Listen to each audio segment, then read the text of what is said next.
Hola, ¿qué tal? Buen día. Mi nombre es Alejandra Fonseca Valenzuela. Tanto como yo y mis integrantes del equipo mis compañeros del equipo vamos a exponer sobre sistema esquelético. Y bueno, para empezar tenemos que entender que el sistema óseo surge del mesodermo y de la cresta neural a partir de la cuarta semana, desarrollándose mediante osificación membranosa y endocondrial. Esta presentación analiza la formación del esqueleto axial, como el cráneo y la columna vertebral, y apendicular, como las extremidades, tanto inferiores como superiores, abordando su regulación molecular y centros de ossificación, y los principales son anomalías congénitas derivadas de errores en su morfogénesis. Y bueno, antes de poder nosotros entender algún tipo de formación de hueso o cartílago, tenemos que entender el origen que viene siendo la gastrulación. Antes de nosotros poder explicar cualquier tipo de cosa, tenemos que entender que nosotros venimos siendo un agrupamiento de células, muchísimas células, formados en un disco. Entonces, este disco va a tener epiblasto e hipoblasto, que vienen siendo pues capas, que vienen siendo dos capas. Entre este disco biliminar, primero vamos a tener la línea primitiva y el nódulo primitivo, lo cual la línea primitiva se empieza a asomarse y empieza a hundirse por migración de células.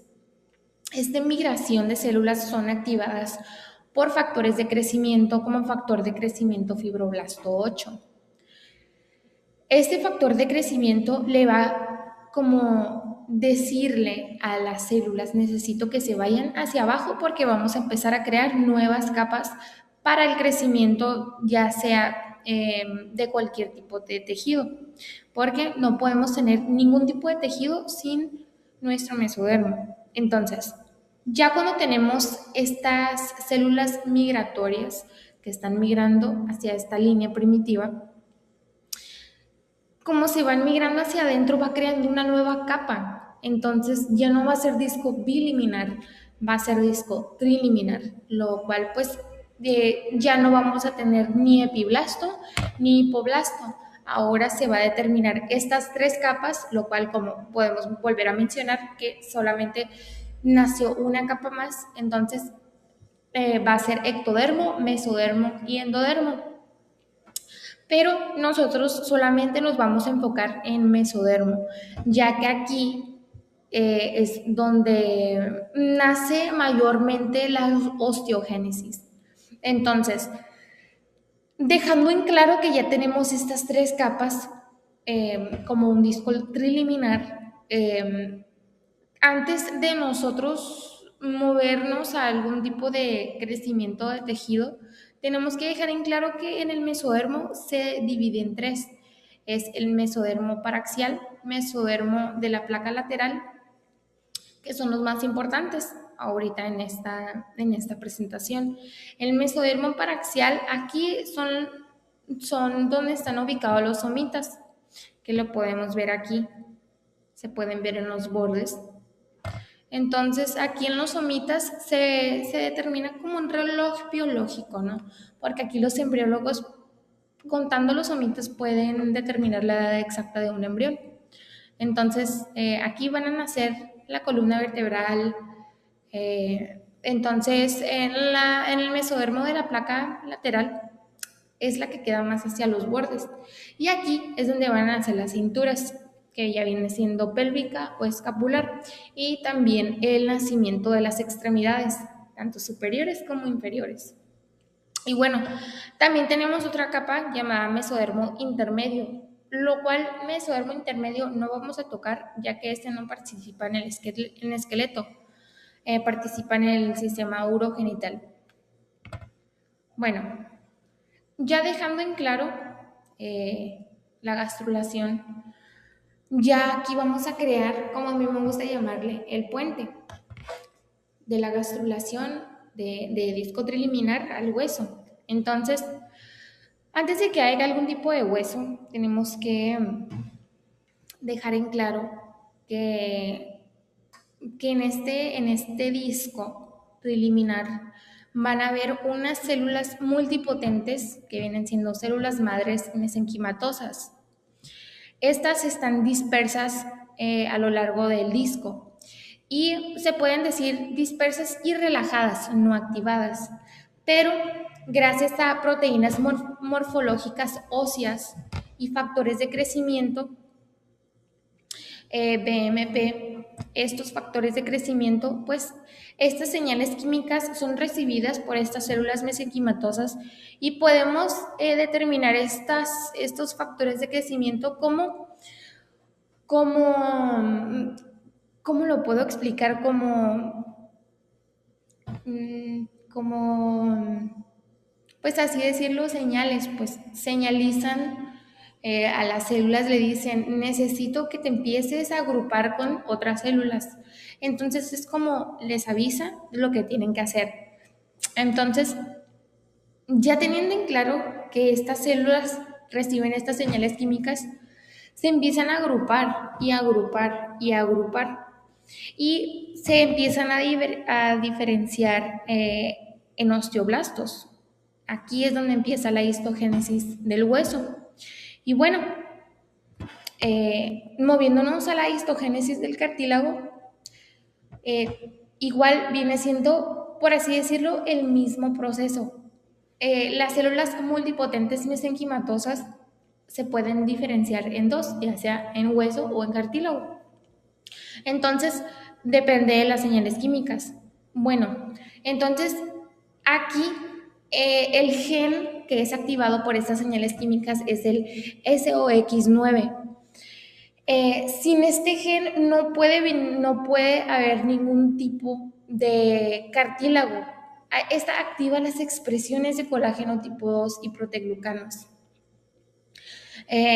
Aquí la diferenciación a condroblastos.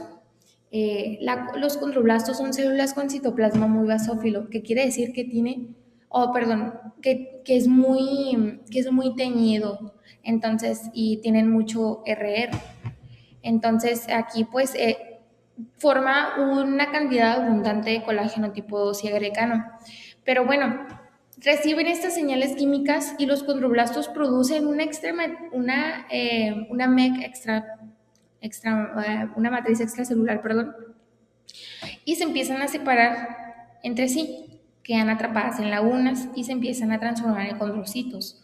Los condrocitos mantienen el tejido, entonces esto viene siendo, a los condrocitos los diferencian gracias a su metabolismo, porque un condroblasto tiene un metabolismo mucho más alto que un condrocito. Bueno, ya teniendo establecido lo más básico de los tejidos, el cartílago tiene dos tipos de formas de seguir aumentando su tamaño.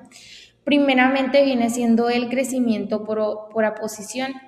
Aquí entra el pericondrio. Las células de la capa interna del pericondrio se diferencian en nuevos condroblastos que se pegan a la superficie del cartílago. Entonces vamos a decir que no todos los condroblastos se van a diferenciar en algún tipo de tejido. Estos se van a diferenciar también en pericondrio, que se puede decir que hay células que se pierden, que a lo mejor no llegaron a crecer algún tipo de tejido, entonces se convierte en pericondrio porque se empiezan a pegar y empieza a abrazar el tejido, por así decirlo, para nutrirlo, porque tenemos que recordar que es avascular, que es avascular el cartílago más el pericondrio es lo que nutre.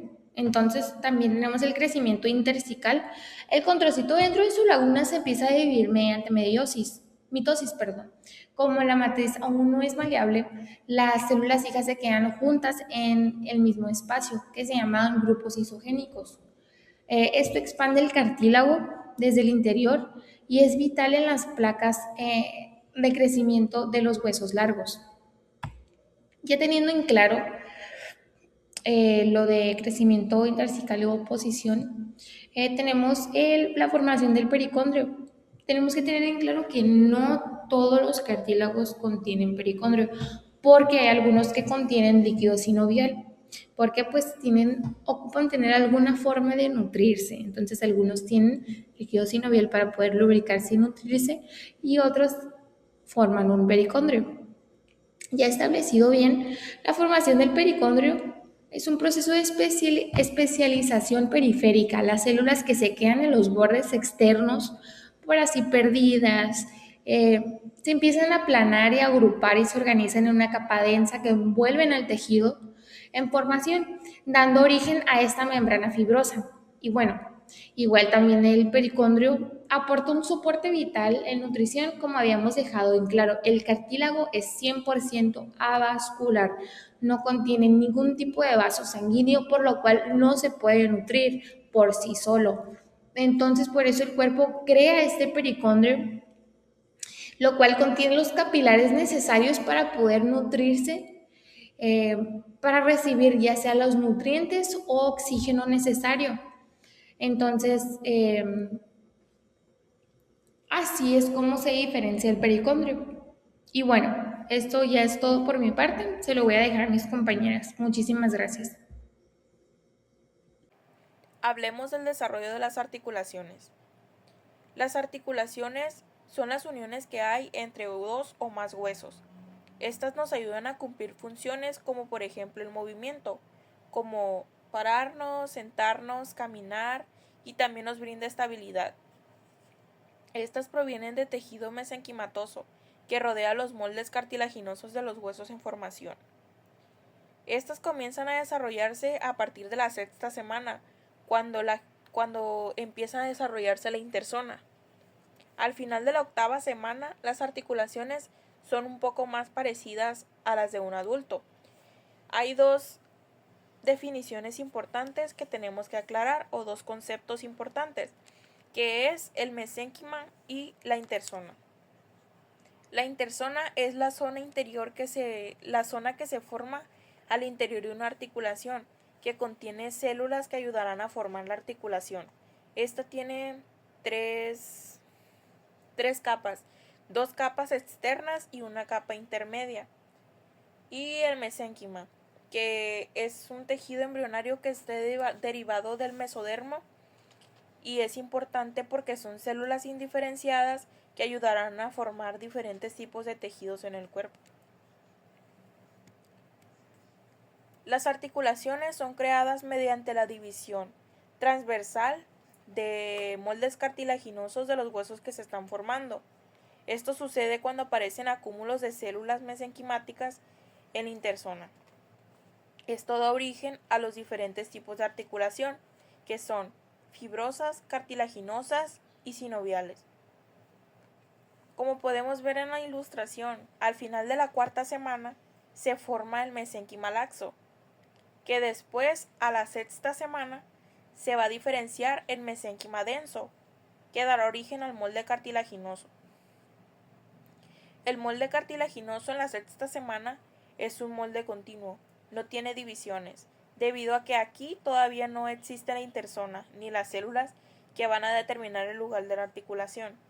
En la semana 7 ya se ha determinado el lugar de las articulaciones y se están empezando a dividir los huesos que van a formar la extremidad. A la semana 8, la extremidad ya tiene todos sus huesos, todas sus articulaciones, porque ya se ha formado todo el proceso para que se cree la articulación. Después están las articulaciones. Como ya les mencioné, son tres. Las articulaciones fibrosas provienen del mesénquima interzonal, y este es diferenciado en tejido fibroso denso, que dará origen a este tipo de articulaciones. Este tipo de articulaciones se encuentra, por ejemplo, en las suturas craneales en los adultos, en los niños llamados fontanelas. Después las articulaciones cartilaginosas, que son de mesénquima diferenciado en cartílago hialino y fibrocartílago. Esto da origen a este tipo de articulaciones. Este tipo de articulaciones del cartílago hialino se puede encontrar en las articulaciones costocondrales, que proviene de la unión de los cartílagos costales y las costillas. y la de fibrocartílago, que puede encontrarse en la sínfisis del pubis, que es de poca o nulo movimiento. Después están las articulaciones sinoviales.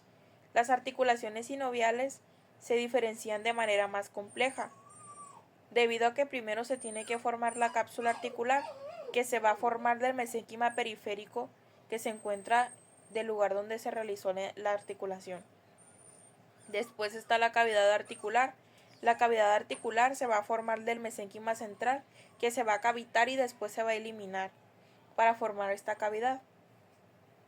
Y finalmente la membrana sinovial, que se va a formar en las zonas donde las células mesenquimatosas interzonales van a revestir la cápsula y las superficies articulares. Esto es importante porque va a producir líquido sinovial. En la siguiente ilustración tenemos la formación de la articulación de la extremidad. Primero tenemos un molde cartilaginoso continuo, donde apenas se está marcando el lugar de determinación de la articulación. Después tenemos la formación de la interzona, que es cuando las células GDF5 positivas van a empezar a formar la interzona. Estas células son importantes porque nos van a ayudar a marcar el sitio de la articulación, van a formar la interzona y van a originar estructuras articulares como lo son los ligamentos, los meniscos, etc. Después aquí también tenemos estas células que se miran azules, que son TGFBR2 positivas. Estas células van a migrar a la interzona y van a ayudar a la formación de la articulación. Después tenemos la diferenciación del tejido de la articulación. Aquí ya van a empezar a aparecer los condrocitos articulares. Como sabemos, los condrocitos son las células que forman el cartílago. Y sabemos que un hueso, para unirse con otro, tiene que tener cartílago en sus extremos. Esto para evitar la fricción. Entonces, los condrocitos articulares comienzan a llegar a los extremos del hueso y se empiezan a formar ahí el cartílago entre un molde y otro. Y pues siguen habiendo células de la interzona en el centro. Y las células azules comienzan a formar la cápsula articular. En la cavitación y morfogénesis de la articulación se puede ver que ya se formó la cápsula.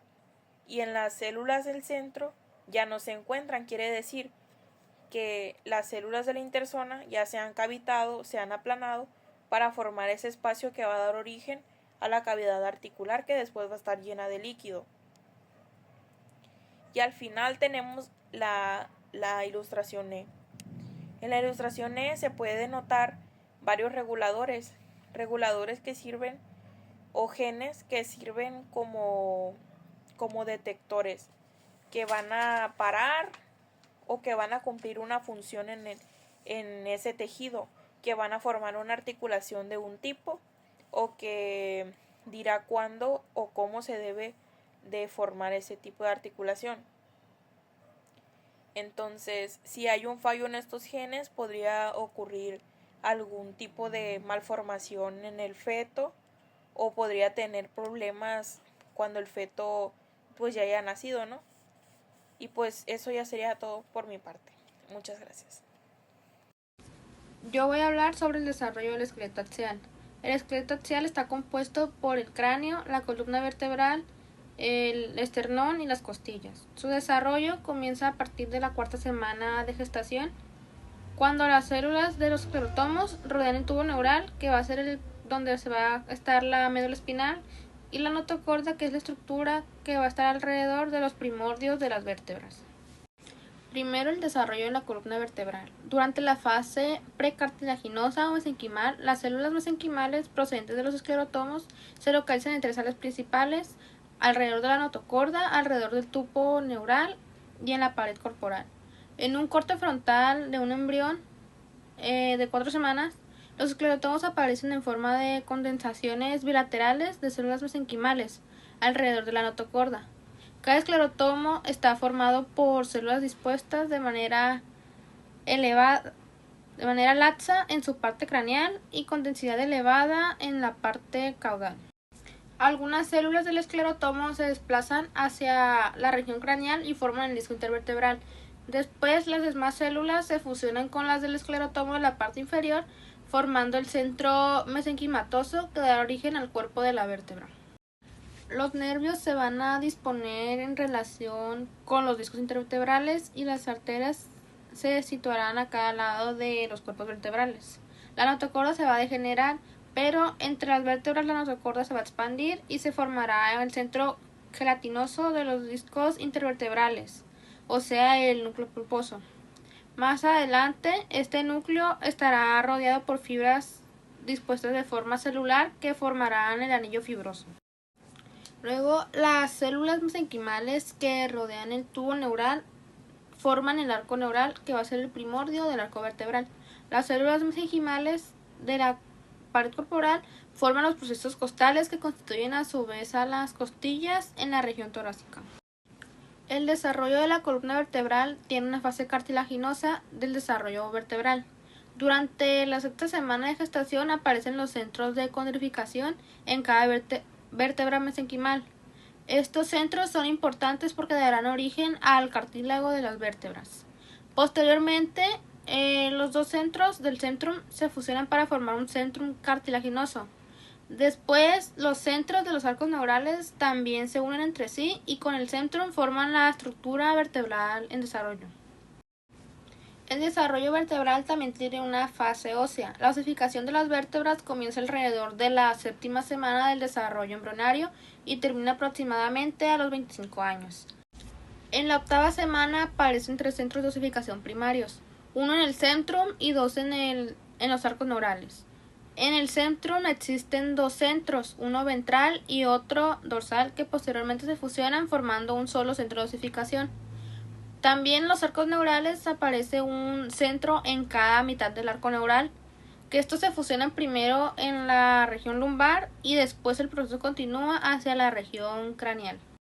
Continuando con la fase ósea del desarrollo vertebral, cada vértebra va a estar formada por 3 partes óseas principales: el cuerpo vertebral, la apófisis transversa y el arco vertebral, las cuales van a estar inicialmente unidas por cartílago.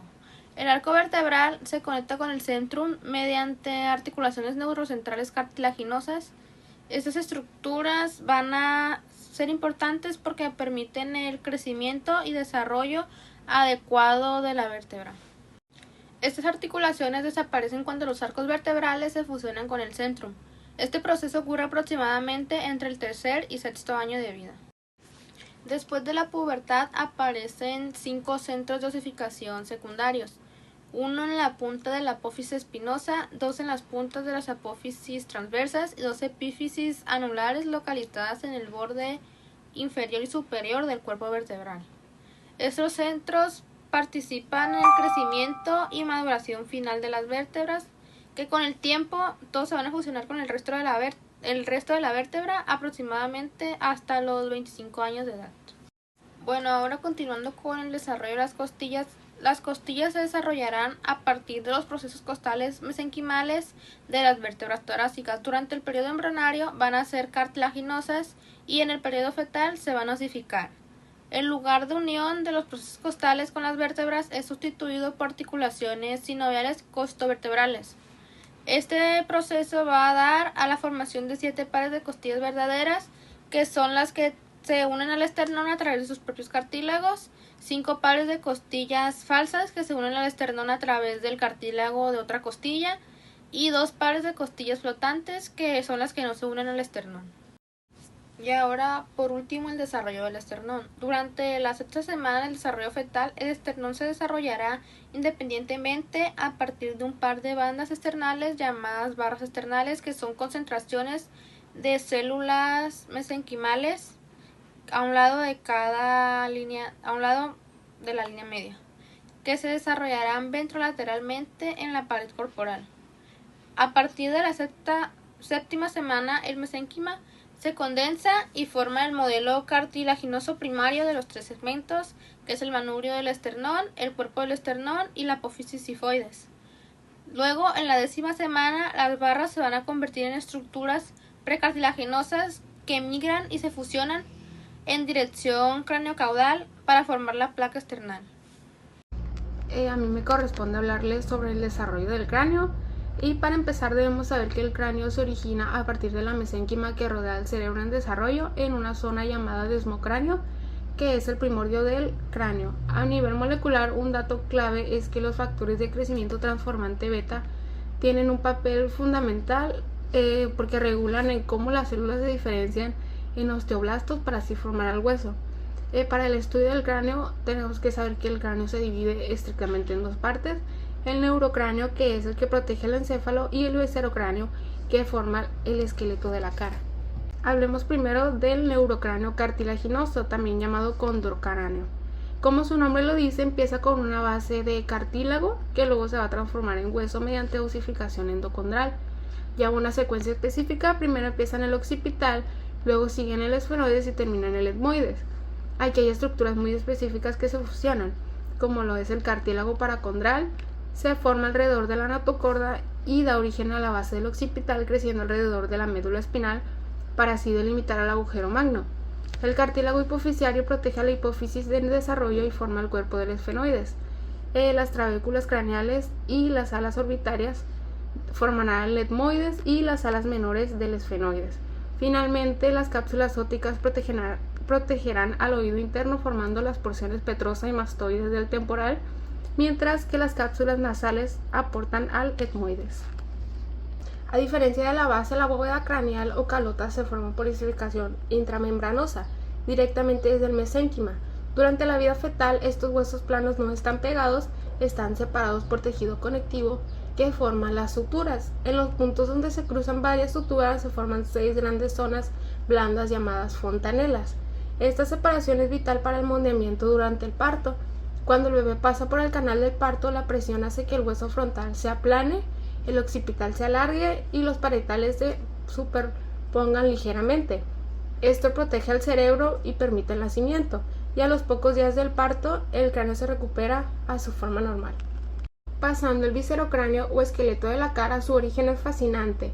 Depende de las células de la cresta neural que migran hacia los arcos faringios, un proceso finamente regulado por los genes Hox. El viscerocráneo también se divide en cartilaginoso y membranoso. El cartilaginoso viene de los arcos faringios, el extremo dorsal del primer arco forma el martillo y el yunque. El segundo arco forma el estribo, la apófisis estiloides y parte del hyoides, mientras que los arcos 3, 4 y 6 forman el resto del hyoides y los cartílagos de la laringe. Por otro lado, el viscerocráneo membranoso nace del primer arco faringio. Su proceso maxilar forma el maxilar, el cigomático y la escama del temporal, y su proceso mandibular se condensa para formar la mandíbula mediante osificación membranosa, aunque tiene pequeñas zonas de osificación endocondral en el mentón y en el cóndilo. Para finalizar, hablemos de cómo cambia el cráneo tras el nacimiento. Al nacer, los huesos son delgados y hay una gran desproporción. La cabeza se ve enorme y la cara muy pequeña. Esto pasa porque los maxilares son diminutos y los senos paranasales casi no existen.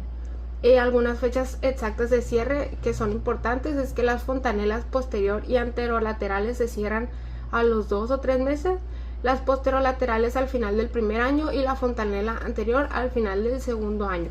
El hueso frontal, que está dividido en dos, se empieza a fusionar en el segundo año y se borra por completo hacia el 8º año. El cráneo crece exponencialmente a los 2 primeros años porque es cuando el encéfalo crece más rápido, deteniendo el aumento de capacidad de la calota hacia los 16 años. Finalmente, la cara cambia drásticamente con la erupción de los dientes y el desarrollo de los senos paranasales, los cuales modifican la forma facial y nos dan la resonancia de la voz. Y eso sería todo de mi parte. Gracias. A continuación, yo les voy a hablar sobre el desarrollo del esqueleto apendicular. El desarrollo del esqueleto apendicular está formado por la cintura escapular y pélvica. También forma parte de las extremidades superiores e inferiores. Su desarrollo ocurre durante la vida embrionaria y fetal, mediante procesos de formación de tejido mesenquimatoso, cartilaginoso y finalmente hueso. Este desarrollo es fundamental para el crecimiento, movimiento y soporte del cuerpo humano. Formación inicial del esqueleto apendicular. Comienza aproximadamente en la 5ª semana del desarrollo embrionario.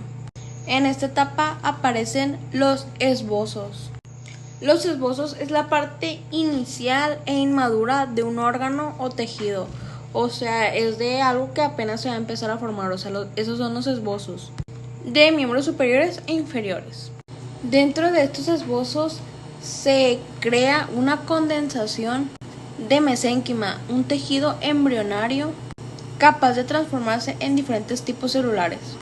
¿Qué son las mesénquimas? Las mesénquimas son un tipo de células madres potenciales que se pueden formarse diferentes tipos de células, ya sea hueso, cartílago y grasa. Son esenciales para reparar el daño de tejidos.